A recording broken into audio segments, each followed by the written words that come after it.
Bismillahirrahmanirrahim. Alhamdulillahirrabbilalamin. Wassalatu wassalamu ala asyrafil anbiya'i wal mursalin wa ala alihi wa sahbihi ajma'in. Rabbi syrah li sadri wa yassir li amri wahlul 'uqdatam min lisani yafqahu qawli, amma ba'd. Assalamualaikum warahmatullahi wabarakatuh. Baik, sidang hadirin yang dikasihi Allah sekalian, insya-Allah pada hari ini saya akan memberikan sedikit perkongsian ilmu tasawuf, iaitu berkenaan dengan salah satu topik daripada kitab Penawar Hati karya Syekh Abdul Qadir bin Abdul Muttalib Al-Mandili yang bertajuk Usaha Penyucian Jiwa Melalui Pemeliharaan 7 Anggota Zahir. Jadi apakah itu ketujuh anggota zahir? Iaitu mata, telinga, lidah, perut, faraj iaitu kemaluan, 2 tangan dan juga 2 kaki. Baik, jadi sebelum saya pergi kepada topik utama kita pada malam ini, terlebih dahulu saya akan menerangkan tentang apa itu tasawuf. Jadi, tuan-tuan dan puan-puan, apakah maksud tasawuf? Tasawuf ni apa sebenarnya? Baik, saya akan jelaskan. Tasawuf ni dia berasal daripada perkataan sofa yang membawa maksud suci dan juga bersih menurut bahasa. Kalau menurut istilah pula, ilmu tasawuf ni dia adalah merujuk kepada segala perkara yang boleh membersihkan hati, yang mana ia terdiri daripada sifat mahmudah, dan juga segala perkara yang boleh merosakkan hati, yang mana ia terdiri daripada sifat mazmumah. Jadi pelbagai definisi telah pun diketengahkan oleh ahli-ahli ilmu berkenaan dengan maksud tasawuf ni. Jadi saya ringkaskan je lah, saya rumuskan je lah dalam banyak-banyak definisi tu. Dapat dirumuskan bahawa tasawuf ni dia adalah satu usaha pendekatan diri kepada Allah Subhanahu Wa Taala, dan juga ianya adalah perkara pembersihan jiwa, iaitu penyucian jiwa daripada segala sifat-sifat tercela, dan pengisian jiwa dan hati dengan segala sifat-sifat yang terpuji. Jadi saya rasa dah jelaslah tentang apa itu tasawuf, kan? Okey, jadi saya akan teruslah kepada topik utama kita hari ini, iaitu tentang macam mana pemeliharaan ketujuh anggota zahir yang saya sebutkan tadi boleh membantu dalam penyucian jiwa seseorang insan.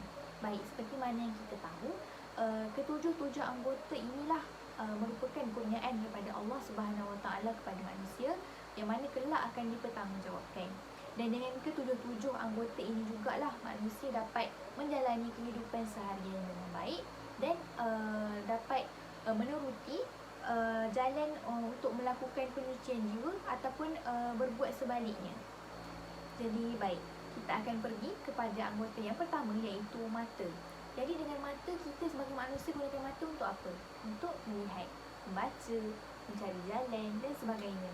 Jadi dengan mata yang celik, insya-Allah segala pekerjaan akan menjadi mudah untuk seseorang manusia, betul? Jadi kalau mata yang buta pula macam mana? Semuanya akan jadi mungkin agak sukar, agak menyukarkan pergerakan dan menjadi serba kekurangan. Jadi begitu juga adalah halnya dengan orang yang celik, ada mata yang celik dengan Islam. InsyaAllah dia akan mudah menerima Islam sebagai satu agama yang syumul, agama yang indah, dan segala perintah Allah itu mudah dilaksanakan. Tapi sebaliknya, kalau ada mata yang kabur dengan Islam ni macam mana? Kan, mata yang buta dengan Islam ni macam mana? Jadi dia akan melihat banyak kekurangan, dia akan melihat banyak halangan untuk dia melaksanakan Islam itu sendiri. Baik, seterusnya kita pergi kepada anggota panca indera utama kita panggil, iaitu telinga. Kenapa saya cakap telinga ni panca indera utama? Sebab kalau tanpa mata tapi kita masih ada telinga, kita masih boleh menerima maklumat, betul? Tapi macam mana pula kalau orang yang tak ada mata dan telinga? Maksudnya dia buta dan pekak lah. Okey, kalau orang yang buta dan pekak ni, dia tidak dikira sebagai mukallaf lah, tidak dipertanggungjawabkan. Sebabnya mustahil untuk mereka ni menerima ilmu dan pengetahuan tu. Jadi begitu mustahaknya telinga ni, yang dengannya kita sebagai manusia guna untuk berkomunikasi, untuk menerima segala ilmu dan pengetahuan. Maka telinga yang dikawal pendengarannya, bukan sahaja dia menerima input-input atau sumber-sumber yang baik, bahkan dia bijak. Dia pandai untuk menerima dan kemudian dia menapis maklumat-maklumat yang dibimbangi akan mendatangkan keburukan. Maka jagalah telinga, dengarlah perkara-perkara yang baik-baik sahaja. Okey, seterusnya lidah. Lidah ni nampak je lembut, tak bertulang, tapi dia sangat tajam, dia sangat berbisa. Dan kalau lidah yang tak terjaga ni, dia memang akan mendatangkan kesan yang sangat buruk. Okey, kesan yang sangat dahsyat. Okey, kalau tak terjaga lidah ni, makanya jagalah lidah. Tutupkanlah perkara perkara-perkara yang baik-baik. Okey, kawal lidah tu dengan berkata sesuatu yang baik. Tak pun lagi bagus kalau mengaji Al-Quran, berzikir dan sebagainya kan. Kita kena jagalah kawal lidah ni. Sebab kata pepatah kan, terlajak perahu boleh diundur, kalau terlajak kata buruklah padanya. Dan lidah ni juga dia lagi tajam daripada pedang, pernah dengar kan? Okay. Jadi kawal lidah ni kan, tuturkan perkara-perkara yang baik. Dan sebenarnya lidah yang baik ni juga, penjagaan lidah yang baik ni juga, dia banyak diam. Okay, dia hanya bertutur bila perlu sahaja. Okay, seterusnya kita pergi kepada anggota perut. Jadi kalau menurut sains, kita tahulah dekat perut ni tempat berlakunya pemprosesan makanan dan juga penghadaman, kan? Tapi sebenarnya dalam Islam, dia lebih daripada itu sebenarnya.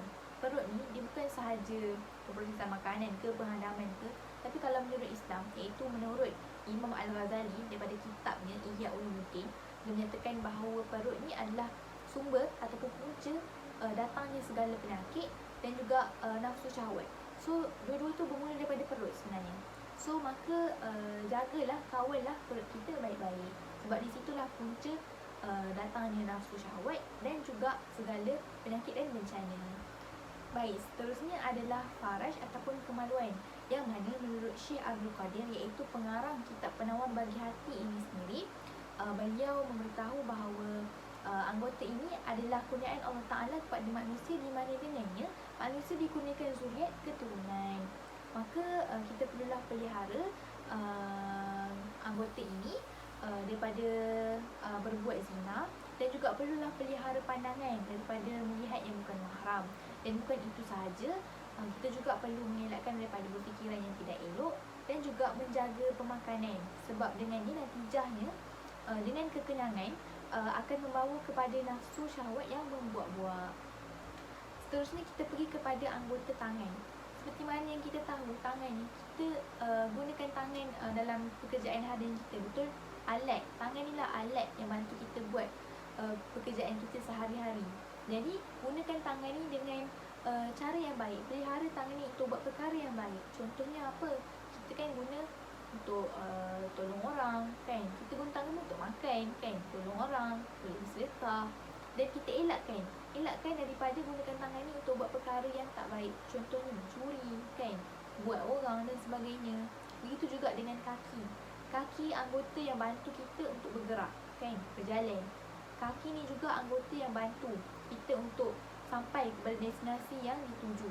Jadi gunakan kaki tu untuk pergi kepada tempat yang baik-baik, di masjid ke dan sebagainya, kan? Di kelas. Elakkan gunakan kaki ni untuk pergi kepada tempat-tempat maksiat dan sebagainya. Pelihara anggota tangan dan juga kaki kita. Baik, jadi pemeliharaan ketujuh-tujuh anggota yang telah saya sebutkan tadi, dia adalah manifestasi daripada penyucian hati dan juga jiwa.